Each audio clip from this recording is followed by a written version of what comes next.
انت عارف انك دلوقتي مش لازم تنزل بكاش او فيزا وتدفع عادي بالموبايل، أو لما تحجز غرفة في فندق تدخلها عادي بالموبايل بتاعك.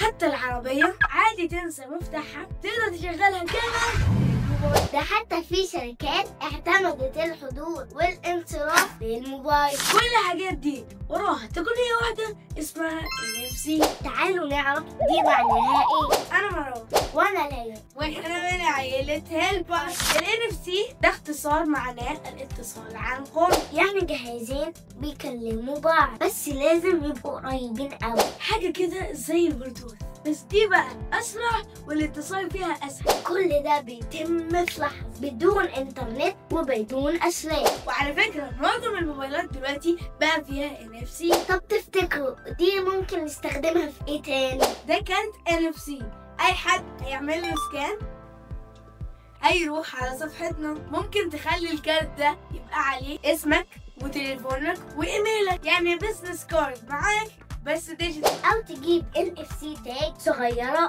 وسعرها معقول وتحطها في ميداليتك. جرب كده اعمل لها سكان يا مروان.